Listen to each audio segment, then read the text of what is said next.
Hello there and welcome to the match preview for Liverpool versus Newcastle. Now before we get into the match preview for this one, obviously it literally just been announced like 5 minutes ago about the new tier restrictions for the UK and everything like that.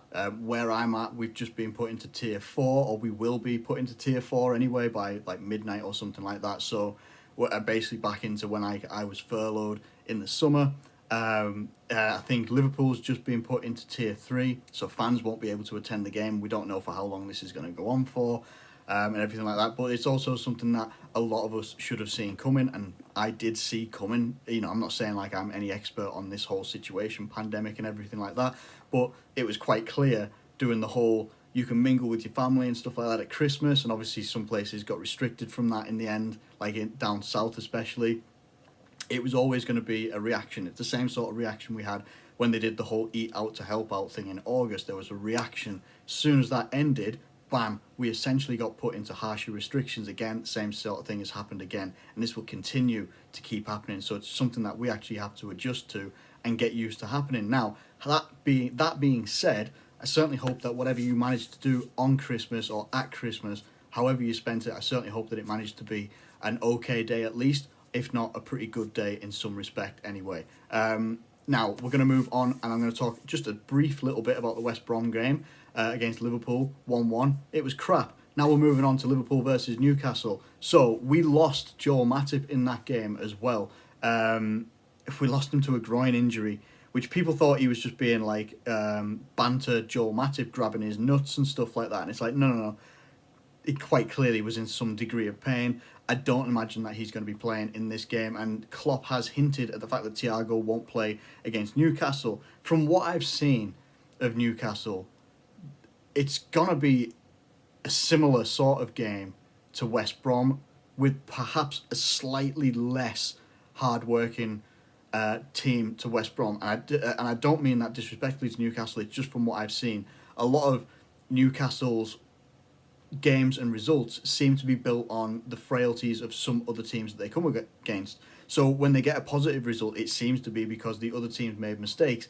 Now, Liverpool are very capable of making mistakes, and we've shown that in not just the last game against West Brom, but we've shown that up and down this season. We aren't running away with the league like we were last year, and we shouldn't be expecting to either. We are dealing with a lot of injuries that seem to keep coming, never ending. Joel Matip back out injured. I think he lasted a game and a half from his last time he was out injured as well. So things are going to be different. But I do think that things need to be a bit different for Liverpool in this game as well. And I think, if I'm going to be harsh, I really am starting to question. The only thing that I'm really starting to question, and I can't question Klopp about a lot, but the only thing that I can really question at the moment is substitutions. They're happening too late. Most of the time they tend to be ineffective. Too late and ineffective. Now, we still only have 3 substitutions. Now, whether he's trying to make a point about this whole 5 substitution thing's not going his way, this still isn't pulling him in his favour about having 5 substitutions. When I think we played against, Jesus, who did we play against? Was it Wolves or Leicester or someone like that? And we didn't make any subs whatsoever. Didn't make any. At all. Might have even been Crystal Palace, I can't remember. It's one of those games where we just did not make any substitutions whatsoever, and we were winning comfortably in those games where we could have done so. It doesn't really put things in his favour when he does things like that, and we've got options from the bench.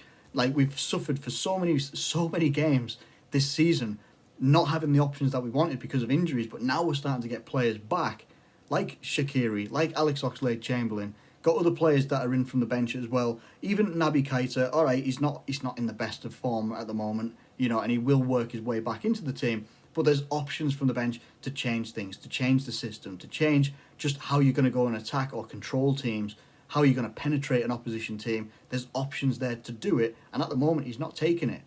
So I don't really know what, you know. And a last ditch effort at putting Divock Origi on against West Brom. I'm pretty sure it was Divock Origi anyway. I mean, he's got 1 foot out the door. So I don't really know how that was meant to benefit us against West Brom.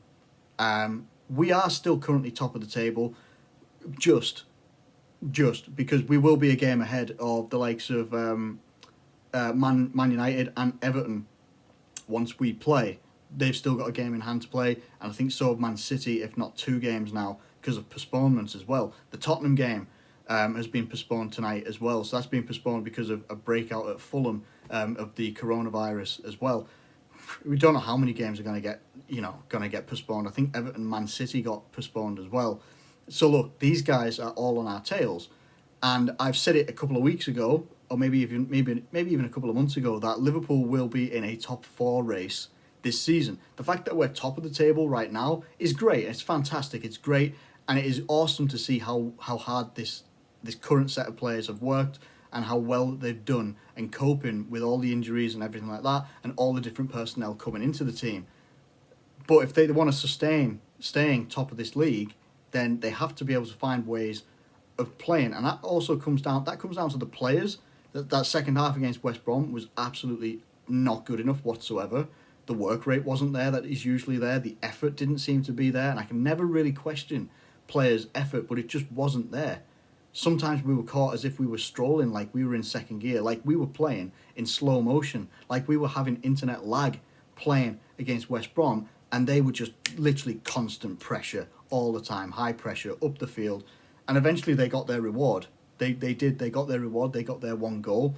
Klopp has made a consistent and concerted effort to make sure he's saying the words of, we need to make sure that doesn't happen again, and I certainly hope it doesn't happen again. It really, really doesn't. That first half started out like great for me, in my opinion. We were controlling the game, got the early-ish goal by Sadio Mane. Everything's looking great. And then as soon as it started to creep into half-time, you're looking at the chances that we were getting, and it was just like, this might not be going our way. Honestly, it might not be going our way. And then it didn't. And now we come into the Newcastle game. A Newcastle team that can be an absolute nightmare to play.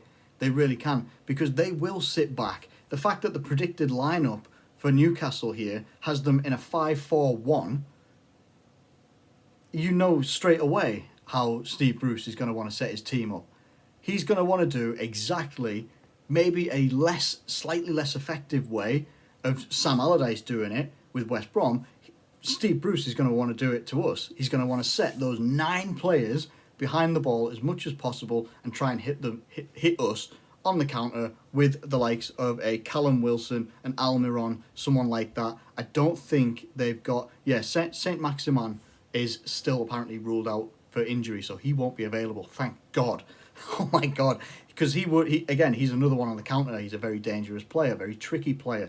That is going to be their game plan. We need to go out there and prove that we can go through this. We've proven it time and time again since like 3 years ago when we used to struggle against it, the likes of Burnley, when we had like 82% possession or something like that and we lost 2-0. You know, stuff like that, and that was in the lime green kit, looked like a, it was like that lime green away kit. Oh, it was a cursed kit, that one. Didn't like it whatsoever. Now, predicted lineup, I'm going to go through what SofaScore reckon our predicted lineup, and I'm going to make changes where I see fit.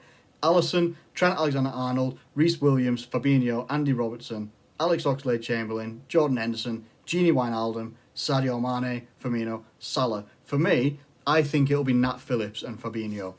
Nothing against Reece Williams. I still don't believe he did a great deal wrong. It just so happened that Matip was having such a good game against West Brom that when Reece Williams came in and they were really firing at us really, really hard, and the midfield wasn't tracking and wasn't keeping, defensively disciplined themselves, it did expose Reece Williams quite a little bit. It didn't help that Trent was also getting caught up the pitch, didn't have that support where you've normally got a Joe Gomez who's got pace for days. You got Reece Williams who's a bit more of a Joel Matip type defender, doesn't have the pace, but is pretty good, aerially and physically.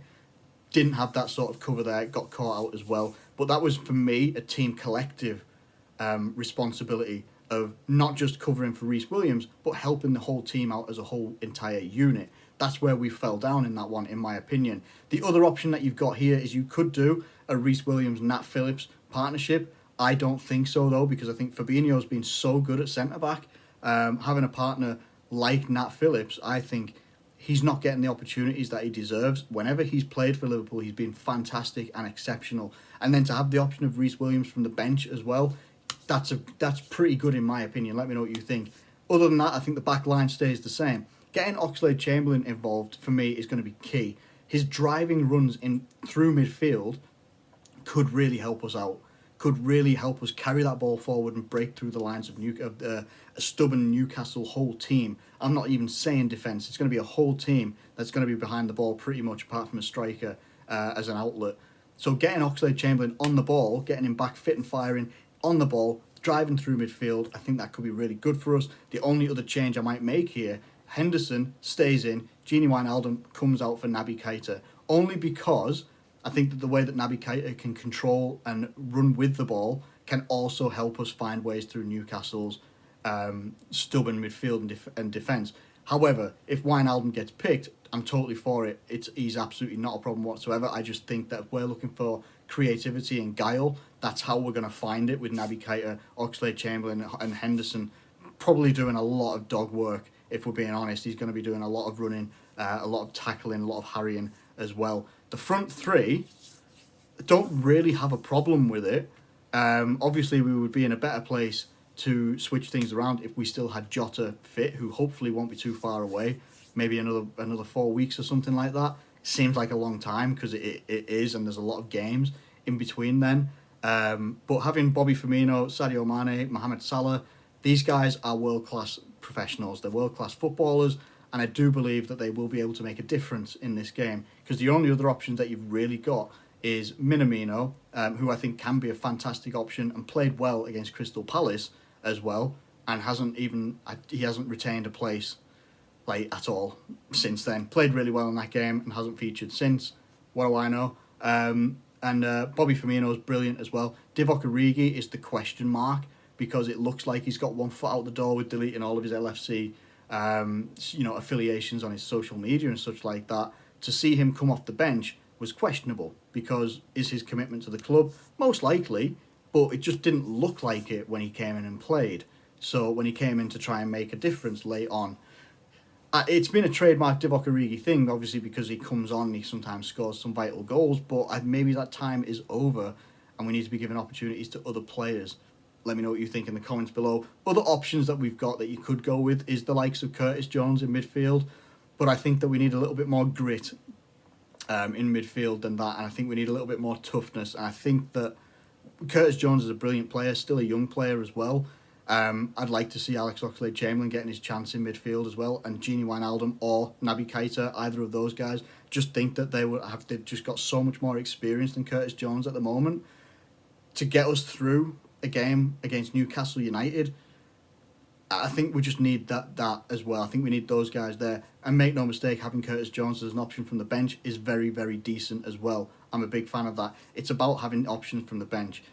If we could, maybe if people want to change things up, depending on what system we end up playing, obviously with Fabinho playing centre-back, we can't play him as a CDM, I would be playing 4-2-3-1 so much, and especially with Shaqiri back as well, he would absolutely be like my number 10 sort of role, the guy in behind the striker. That's where I would have him anyway. You could have him out on the right hand side if they play Salah as striker or something like that. That's how I would be doing it. But I don't think I'm going to do that while we're playing Fabinho at centre back this year anyway. So Shaqiri from the bench as well. That's very positive, and I think Milner as well could be on from the bench, which is a good option as well. Looks like we're getting more options back, but Klopp needs to be using them in game. When it gets to times when it looks like things are tough, like against that West Brom game, before it went 1-1, there were opportunities for substitutions, and you could feel it coming in the game that something needed to change. And he only brought subs on when it went 1-1. And that for me wasn't good enough. And that's something that if we get unstuck here against Newcastle, needs to react so much quicker. Now, I am not Klopp. I am nowhere near that calibre of person in terms of football at all. But we need to see better reactions from the manager and also the team as well. The team needs to show the fans a reaction from the West Brom game, big time. And I'm hoping that they do it. But I'm going to be honest with you, I can feel another draw coming and people won't like it. But I'm just telling you what I feel. I feel that a 1-1 draw is on the cards again. I just feel like it's going to be another struggle. It's just going to be like the old mistress in terms of football results that we used to get against the likes of a Burnley and now a West Brom even back in the day. always used to get these results, and it's just gutting when they happen because of what is happening behind us in the table as well. Teams are catching up. In fact, they're not even catching up. They are pretty much almost on us. They are almost on us, and it's just a bit of a gutting one. Anyway, but hey, hopefully we can pull it off. I'm hoping for. I don't care. I want a 1-0 win, 8-0 win. I don't care. As long as we win the game, I'm absolutely fantastically happy with it. But I do feel it's going to be another draw for Liverpool in this one. Anyway, I'm going to get out of here anyway because the game is in like 4 hours or something. So yeah, 4 hours from kickoff. It's now the only game of the day, so people will be tuning in to watch it as well. Unfortunately, there won't be any fans in the ground, I don't think, unless these rules kick in at a different time. I don't know. Anyway, let me know what you think in the comments below about all this stuff. Not sure when the review will come out. I have got a different camera sort of set up coming in the next day or two.